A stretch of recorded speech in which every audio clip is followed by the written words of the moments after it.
प्यारे बच्चों, आज पूरे विश्व में कोरोना संक्रमण फैला हुआ है। हम सब का दायित्व है साफ सफाई का विशेष ध्यान रखें और बच्चों अपने माता पिता गुरुजनों का कहना मानें।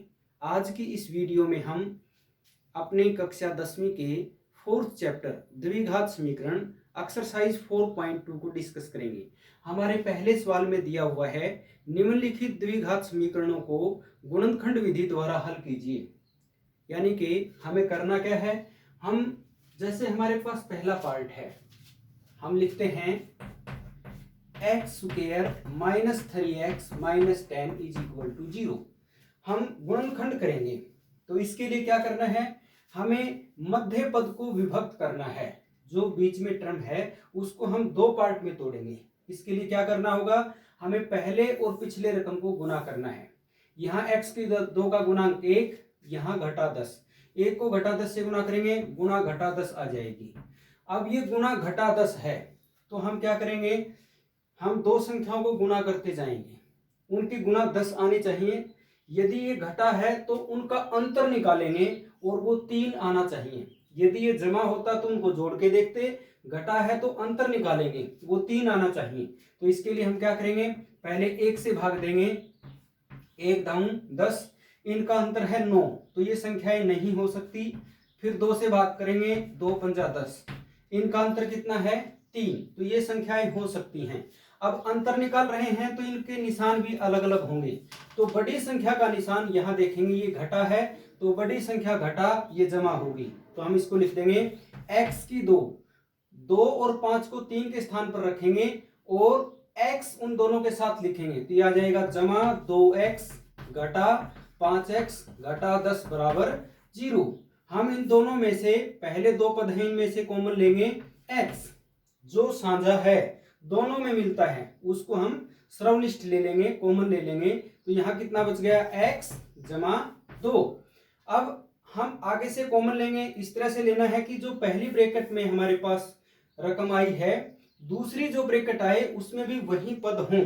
तो इसके लिए क्या लेंगे, दोनों माइनस हैं, माइनस के निशान कॉमन लेंगे, दोनों 5 से भाग हो रहे हैं तो ये आ जाएगा x जमा 2 बराबर 0। अब हम देखते हैं x जमा 2, हमारे पास दो पद हो गए, घटा के निशान से आगे और पीछे दोनों में x जमा 2 मिल रहा है तो ये कॉमन ले लिया, आगे x बचा, पीछे घटा 5 बराबर 0। अब हम शून्यक निकालने के लिए, मूल निकालने के लिए दोनों को 0 के बराबर रखेंगे। तो हम लिखेंगे x जमा 2 बराबर 0 और x घटा 5 बराबर 0। यहां से x का मान कितना आ जाएगा, 2 को राइट में ले जाएंगे, घटा 2, यहां से x का मान आ गया 5। तो हम लिख देंगे इसलिए x बराबर घटा 2 5। इस प्रकार से हम अपने पहले पार्ट को कर सकते हैं। प्यारे बच्चों, दूसरे पार्ट में हमारे पास दिया हुआ है 2x की 2 जमा x घटा 6 बराबर 0। हम इसी प्रकार से करेंगे, पहले और अंतिम पद को गुना करते हैं, हमारी गुना आएगी घटा 12, 2 जमा है 6 घटा है, तो हम उनका अंतर निकालेंगे, अंतर जमा 1 आना चाहिए। तो इसके लिए पहले इसको 1 से भाग करेंगे, 12 आ गया, इनका अंतर 11 है, ये टुकड़े नहीं हो सकते। 2 से भाग करेंगे, 2 छिके 12, इनका अंतर 4 है, ये टुकड़े भी नहीं हो सकते। अब हम इनको 3 से भाग करेंगे, 3 चौका 12, 3 और 4 का अंतर 1 है, ये टुकड़े हो सकते हैं। यहाँ पर जो पद विभक्त करना है वो जमा का निशान है, तो बड़ी रकम 4 जमा की होगी, 3 घटा होगा, तो ये हो जाएगा 2x की 2 घटा 3x जमा 4x घटा 6 बराबर 0। 3 और 4 उनके साथ x लिखते जाएंगे। अब यहां से हम देखते हैं दोनों में x मिलता है, वो कॉमन ले लिया हमने, तो हमारे पास आ गया 2x घटा 3। अब इन दोनों में से हम जमा 2 कॉमन लेंगे तो हमारे पास आ जाएगा 2x घटा 3 बराबर 0। अब ये हो गया 2x घटा 3 इंटू x जमा 2 बराबर 0। अब शून्यक निकालने के लिए, मूल निकालने के लिए हम 2x घटा 3 को 0 के बराबर रखेंगे और x जमा 2 को भी 0 के बराबर रख देंगे। यहां से हम देखते हैं 2x बराबर 3 आ गया और x का मान कितना हो जाएगा, 3/2, क्योंकि 2 इसके साथ गुना में था, उधर जाएगा तो भाग में हो जाएगा। इसी प्रकार से यहां से x का मान आ गया घटा 2 हम लिख सकते हैं। अतः x बराबर 3/2 कोमा घटा 2। इसी प्रकार से हम तीसरे पार्ट को करेंगे। यहाँ पर हम देखते हैं पहले और अंतिम पद को गुणा करेंगे। वर्गमूल 2 को 5 वर्गमूल 2 से गुणा करते हैं, तो वर्गमूल 2 से वर्गमूल 2, वर्गमूल का निशान हट जाएगा। फिर 5 से गुणा करेंगे तो 5 दूनी 10। हमारे पास गुना आनी चाहिए 10। वो 10 कैसा हो, ये भी पॉजिटिव ये भी पॉजिटिव, तो जमा 10 होना चाहिए। तो उन दोनों संख्याओं को जोड़ करके देखेंगे। यदि गुना घटा आती है तो हम अंतर लेते हैं, जैसे हमने यहाँ लिया था यहाँ लिया था। यदि जमा आती है तो जोड़ करके देखेंगे, जोड़ 7 आना चाहिए। अब 10 को हम फैक्टराइज करते हैं तो पहले 1 से भाग देंगे, 1 × 10, उनका जोड़ 11 है, ये टुकड़े नहीं हो सकते। तो अब हम 2 से भाग करेंगे, 2 × 5 = 10, इनका जोड़ कितना आ गया 7, तो ये टुकड़े हो सकते हैं। अब हम लिखेंगे वर्गमूल 2 x² जमा 2 और 5 को 7 के स्थान पर रखेंगे तो ये आ जाएगा 2x जमा 5x जमा 5 वर्गमूल 2 बराबर 0। अब हम इन दोनों में से क्या कॉमन ले सकते हैं, वर्गमूल 2 2, तो वर्गमूल 2 कॉमन आएगा। वर्गमूल का मतलब पावर 1/2, तो यहाँ पर 1/2 पावर कॉमन हो जाएगी। x² x, तो x कॉमन आ जाएगा। यहाँ कितना बच गया, वर्गमूल 2 बाहर चला गया, x² में से x गया, तो यहाँ बच गया x जमा 2 में से 2 की पावर 1 है, आधी पावर बाहर गई तो आधी पावर बच गई, वर्गमूल 2, x भी बाहर चला गया। इसी प्रकार पीछे दोनों में से हम 5 कॉमन ले सकते हैं। हमारे पास x जमा वर्गमूल 2 आ जाएगा बराबर 0। अब हम क्या करेंगे, x जमा वर्गमूल 2 इंटू वर्गमूल 2x जमा 5 बराबर 0। अब प्रत्येक को 0 के बराबर रखेंगे तो कितना आ जाएगा, x जमा वर्गमूल 2 बराबर 0 और वर्गमूल 2 जमा वर्गमूल 2x जमा 5 बराबर 0।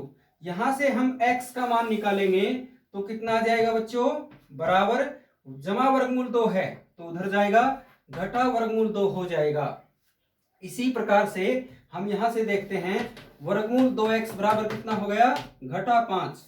अब हम यहां से देखेंगे x का मान कितना आ जाएगा, घटा 5, वर्गमूल 2 उधर जाएगा तो भाग में आ जाएगा क्योंकि x के साथ गुना था। इस प्रकार से हम कह सकते हैं x बराबर है घटा वर्गमूल 2 कोमा घटा 5 वर्गमूल 2। अगले सवाल के लिए फोर्थ पार्ट में हमारे पास दिया हुआ है 2x² - x + 1/8 = 0। हम नीचे से 8 इसको हटाना है तो दोनों तरफ 8 से गुना करेंगे, 8 दूनी 16 -8x, इसको 8 से गुना करेंगे, 8 से 8 कट जाएगा, 1 बराबर 0। अब हम प्रथम और अंतिम पद को गुना करेंगे तो 16 आएगा जमा का, तो दोनों टुकड़ों को जोड़ करके देखेंगे, हमारे पास 8 आना चाहिए, तो वो 4 × 4 हो जाएगा, 4 × 4 = 16, 4 4 का जोड़ हो जाएगा 8। अब 8 घटा है तो दोनों को घटा घटा कर लेंगे। इस प्रकार से हम कॉमन लेकर के और x का मान इजीली निकाल सकते हैं। हम मध्य पद को विभक्त करना सीख चुके हैं और कॉमन लेना भी सीख चुके हैं। अब हमारा इसी प्रकार से फिफ्थ पार्ट है, हम प्रथम और अंतिम पद को गुना करते हैं। 100 एकम 100, हमारी गुना 100 आनी चाहिए, दोनों जमा है, जमा का 100 आना चाहिए। हम उन दोनों टुकड़ों को जोड़ करके देखेंगे, जोड़ हमारा 20 आना चाहिए। मध्य पद यदि घटा है तो दोनों घटा घटा होंगे, जमा है तो दोनों जमा जमा होंगे। यदि उनका जोड़ करते हैं तो अब क्या करेंगे, हम देखते हैं कि गुना 20 जोड़ 20 आना चाहिए, तो 10 दाऊं 100। अब 10 10 पर जाएंगे तो उनका जोड़ हमारा 20 हो जाएगा। हम लिख देंगे 100x², ये घटा है तो घटा 10x घटा 10x जमा 1 बराबर 0। अब हम कॉमन लेंगे, दोनों में 10x कॉमन मिलता है तो यहाँ 10x बच जाएगा, पीछे घटा 1। इन दोनों में से हम घटा 1 कॉमन लेंगे तो इस ब्रैकेट के अंदर जो पद आया हुआ है वही टर्म्स हमारी यहाँ आ सकती हैं। तो इस प्रकार से हमने इसको कॉमन ले लिया, हमारे पास x का मान आ गया 1/10 1/10। अगले सवाल के लिए प्यारे बच्चों, हमारे दूसरे सवाल में कहा गया है अपने इस चैप्टर के पहले एग्जाम्पल को, पहले उदाहरण को हल कीजिए। तो पहले उदाहरण में हमारे पास 2 पार्ट दिए हुए हैं, जैसा कि मैंने आपके सामने मेंशन कर रखा है। पहले पार्ट में हमारे पास कहा है जॉन और जीवंती के पास कुल मिलाकर 45 कंचे हैं। दोनों 5-5 कंचे खो देते हैं। अब उनके पास शेष बचे कंचों की संख्या का गुणनफल 124 है। हमें उनके पास पहले कितने कंचे थे वो हमें उनकी संख्या निकालनी है। तो हम मान लेंगे जो उनके पास कंचे हैं x, तो कुल कंचे उनके पास 45 थे। तो इसे हमें पता चल जाएगा जीवंती के पास कितने कंचे होंगे। जोन के कंचों की संख्या घटा देंगे तो कुल संख्या 45 में से x घटा दिया तो हमारे पास जीवंती के पास कंचे आ गए 45 घटा x। आप इस लाइन को इसके नीचे लिखें, मैंने आपकी सुविधा के लिए इस प्रकार से ये लिखा है। अब हम प्रश्न के अनुसार चलते हैं। तो प्रश्न ने में बताया है उन्होंने 5-5 कंचे खो दिए।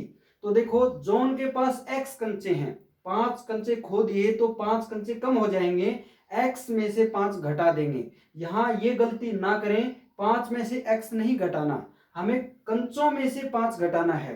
तो x माइनस 5 हो जाएगा। अब हम जीवंती के कंचे 45 घटा x हैं, उनमें से भी 5 घटा देंगे तो उनका गुणनफल करते हैं वो 124 हो जाएगा।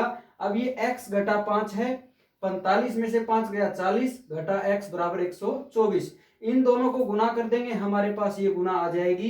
124 को हम लेफ्ट साइड में लेकर के जाएंगे, वो घटा 124 हो जाएगा बराबर 0।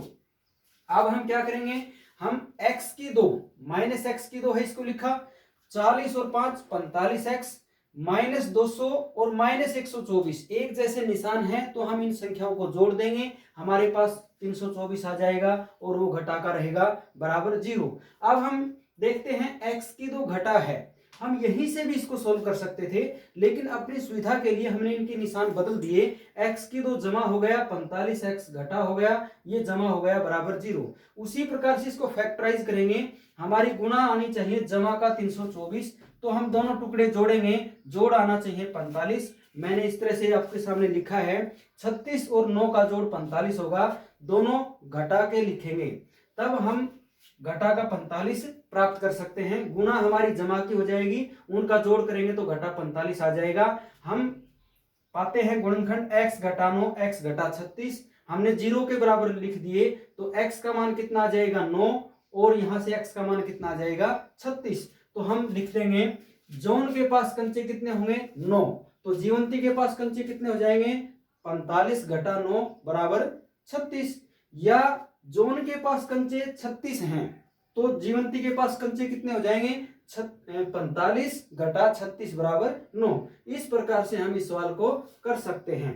सेकंड पार्ट में कहा गया है एक कुटीर उद्योग एक दिन में कुछ खिलौने निर्मित करता है, प्रत्येक खिलौने का मूल्य रुपयों में 55 में से एक दिन में निर्माण किए गए खिलौनों की संख्या को घटाने से प्राप्त संख्या के बराबर है। समझने में थोड़ा जटिल है लेकिन हम ध्यान से देखते हैं तो ये मुश्किल नहीं है। इसने बताया प्रत्येक खिलौने का मूल्य कितना है, एक दिन में जितने खिलौने बने वो 55 में से घटा देंगे तो हमारे पास प्रत्येक खिलौने का मूल्य आ जाएगा।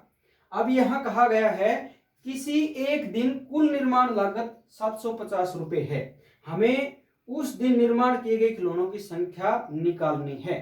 तो हम क्या करेंगे, मान लेंगे उस दिन खिलौनों की संख्या थी x खिलौने उस दिन निर्मित हुए, तो प्रत्येक खिलौने की निर्माण लागत कितनी होगी, जैसा यहां पर बताया था 55 में से उस दिन जितने खिलौने बने वो संख्या हम घटा देंगे तो हमारे पास प्रत्येक खिलौने की निर्माण लागत आ जाएगी। तो 55 में से x घटा दिया। अब हम देखते हैं किसी विशेष दिन कुल जो निर्माण लागत थी वो 750 रुपए थी, तो हम एक खिलौने का निर्माण लागत 55 घटा x है, खिलौने कितने हैं x, तो x से 55 घटा x को गुणा करेंगे तो कुल निर्माण लागत हमारे पास आ जाएगी। x को अंदर गुणा करेंगे हमारे पास 55 है, x घटा x स्क्वायर बराबर 750 बराबर घटा 750 बराबर 0 आ जाएगा। अब हम देखते हैं x की 2 हमारे पास जमा होना चाहिए, हम प्रत्येक के निशान बदल देंगे और इनको पहले x की 2 की रकम लिखेंगे, फिर x और फिर जो कांस्टेंट टर्म है उसको लिख देंगे जिसके साथ x नहीं है। तो इस प्रकार से हम x की 2 फिर घटा 55x जमा 750 बराबर 0 ये लिखेंगे। प्रथम और अंतिम पद की गुणा करते हैं, 750 होनी चाहिए वो जमा, तो उनको जोड़ करके देखेंगे 55 आना चाहिए तो वो 25 और 30 की गुना हो जाएगी, 55 घटा है तो दोनों घटा घटा रहेंगे। इस प्रकार हम गुणनखंड करके x के मान निकालते हैं तो 25 और 30 आ जाएंगे। अब ये क्या है, हम लिख देंगे, अतः उस दिन निर्माण खिलौने की संख्या निकालनी थी, वो कितनी आ गई, 25 या 30। यदि 25 खिलौने बनते हैं तो निर्माण लागत कितनी हो जाएगी, 55 घटा 25 30 आ जाएगी। यदि हमारे पास 30 खिलौने बने तो निर्माण लागत 25 हो जाएगी। तो x के दो मान हो जाएंगे 25 या 30। हमारा थर्ड क्वेश्चन है, ऐसी दो संख्याएं ज्ञात कीजिए जिनका योग 27 हो और गुणनफल 182 हो। तो इसके लिए हम क्या करेंगे, हम मान लेते हैं पहली संख्या x, तो दूसरी संख्या क्या होगी, जोड़ 27 है, तो योग में से पहली संख्या घटा देते हैं तो दूसरी संख्या आ जाएगी। तो इसका मतलब दूसरी संख्या हो गई 27 घटा x। अब इसने बताया उनका गुणनफल 182 है, तो हम पहली संख्या को दूसरी से गुणा करेंगे, 182 आ गया। x को अंदर गुणा करेंगे, 27x घटा x की 2 हो जाएगा, 182 को लेफ्ट में लेकर गए, घटा 182 हो गया। अब हम क्या करेंगे, x की 2 हम पॉजिटिव लेकर के चलते हैं, तो दोनों तरफ निशान बदल देंगे, तो x की 2 हमारा जमा हो गया। हम समीकरण को घटती पावर में भी लिखेंगे, पहले x की 2 फिर 27x लिखेंगे, जमा है तो घटा हो गया, ये भी जमा हो गया, दोनों तरफ निशान बदल दिए हमने। अब हम देखते हैं कि गुणा 182 आए जमा की, तो इसका मतलब दोनों टुकड़े जोड़ करके देखेंगे, वो आना चाहिए जोड़ घटा 27, तो वो टुकड़े हो जाएंगे 13 और 14, ये दोनों घटा घटा के होंगे, तभी तो हमारी गुणा जमा की हो जाएगी, और जोड़ करेंगे तो घटा 27 आ जाएगा। अब हम यहाँ से इस सवाल को हल करते गए, हमने x का मान निकाल लिया 13 और 14, तो पहली संख्या क्या होगी, x का मान 13 आया था, तो हम लिख देंगे पहली संख्या 13 या 14 दोनों हो सकते हैं। इसलिए दूसरी संख्या क्या होगी, यदि पहली संख्या 13 है तो 13 घटाएंगे, कितना आ गया 14। यदि दूसरी पहली संख्या 14 है तो 14 घटा देंगे और कितना लिख देंगे, 27 घटा 14 13। तो हम पहले यदि हम 13 लिखते हैं तो दूसरी संख्या 14 होगी, फिर हम 14 लिखते हैं तो दूसरी संख्या 13 होगी। इसको हम 13 है या 14 लिखेंगे तो ये 14 है या 13 है, इस तरह से आ जाएगा। इसी प्रकार हमारा नेक्स्ट क्वेश्चन है, दो क्रमागत धनात्मक पूर्णांक ज्ञात कीजिए जिनके वर्गों का योग 365 है। प्यारे बच्चों, हम द्विघात समीकरण के गुणनखंड आसानी से करने सीख चुके हैं पहले सवाल में, आपकी सुविधा के लिए मैंने पहले हल किया है, आप आसानी से समझ सकते हैं। आपको ये वीडियो अच्छी लग रही होगी, इस चैनल को सब्सक्राइब जरूर करें और ज्यादा से ज्यादा बच्चों को इस चैनल से जोड़ने का कष्ट भी करें, ताकि इसका ज्यादा से ज्यादा बच्चे फायदा उठा सकें। वीडियो को लाइक और शेयर भी करें। यदि आपका कोई सुझाव है तो कमेंट बॉक्स में जाकर के अपना कमेंट भी अवश्य करें। देखिए बच्चों, हमारे पास दो क्रमागत पूर्णांक हैं, तो हम मान लेंगे पहला धनात्मक कहा, तो पहला धनात्मक पूर्णांक हमने x मान लिया। दूसरा पूर्णांक क्या हो जाएगा, क्रमागत है, तो इसका मतलब जैसे पहली संख्या हमारी 4 है तो अगली 5 होगी, एक जोड़ देंगे। तो इसी प्रकार से दूसरे जो धनात्मक पूर्णांक होगा क्रमागत, वो x जमा 1 हो जाएगा।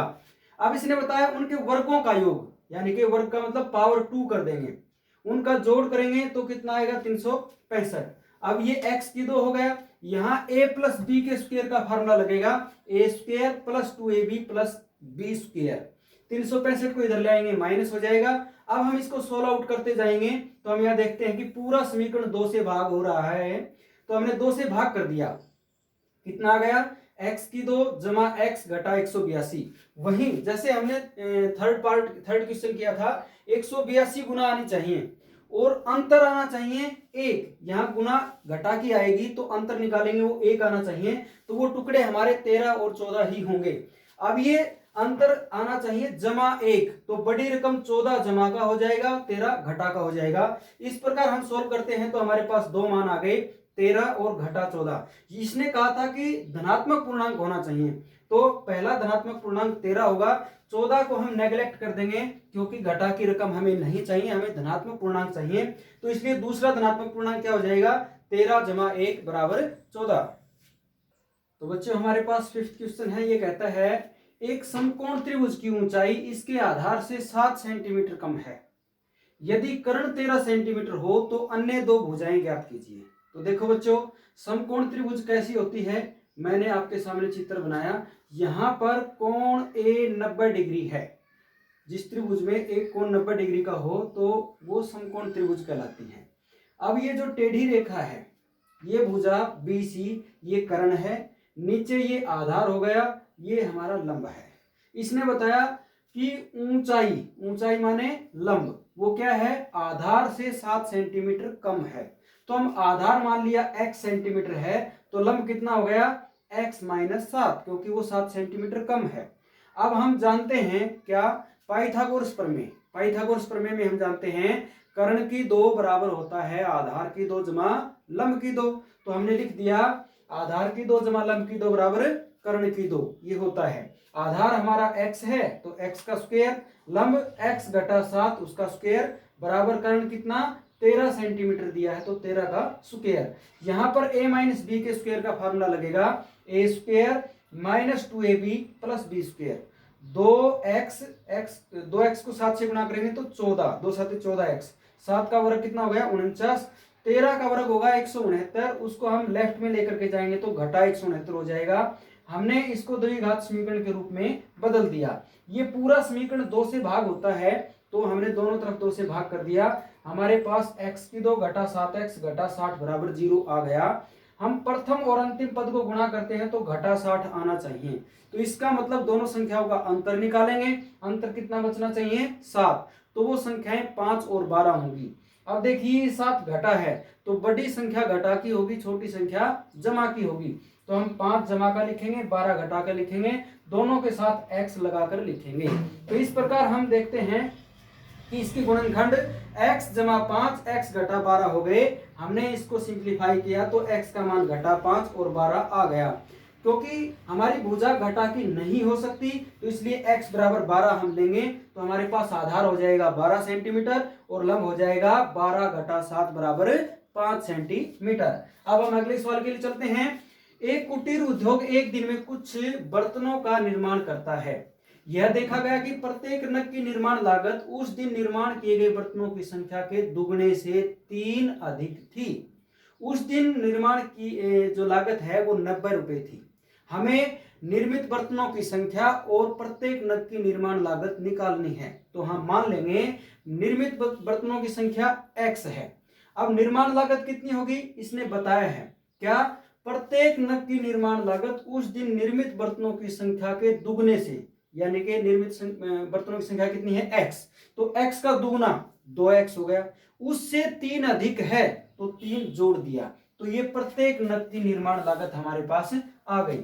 अब हम देखते हैं प्रश्न के अनुसार इसने कहा कि निर्माण लागत 90 रुपए थी, तो एक नग की जो कीमत है वो 2x जमा 3 है, और नग कितने बने x नग हमने उस दिन निर्मित किए, तो x नग की कीमत कितनी हो जाएगी, x को हम इससे गुणा कर देंगे, हमारे पास 90 आ जाएगा। तो इस प्रकार से हमने इनको सिंप्लीफाई किया। हमने देखा कि गुणा आनी चाहिए, 2 को 90 से गुणा करेंगे घटा 180, गुणा घटा का 180 आनी चाहिए, तो इसका मतलब दोनों टुकड़े हैं उनको अंतर निकाल के देखेंगे, अंतर कितना होना चाहिए 3 जमा का 3, तो इसका मतलब बड़ी रकम जमा छोटी रकम घटा, और वो टुकड़े 12 और 15 होंगे, 12 घटा ले लेंगे 15 जमा का ले लेंगे। इस प्रकार से हम दोनों में से 2x कॉमन ले लिया, x घटा 6 आ गया, यहाँ से 15 x घटा 6, x के 2 मान आ गए 6 और घटा 15/2। तो देखो बच्चों निर्मित बर्तनों की संख्या कितनी होगी, नंबर 1 बात पॉजिटिव होगी, वो भिन्न भी नहीं हो सकती, तो इसका मतलब x बराबर घटा 15/2 हम अस्वीकार कर देंगे, हमारे पास नगों की संख्या आ जाएगी 6, और निर्माण लागत कितनी होगी, हम यहाँ पर 6 लिख देंगे, तो निर्माण लागत आ जाएगी 2 × 6 जमा 3, 2 × 6 = 12 जमा 3 बराबर 15 रुपए। Thanks for this.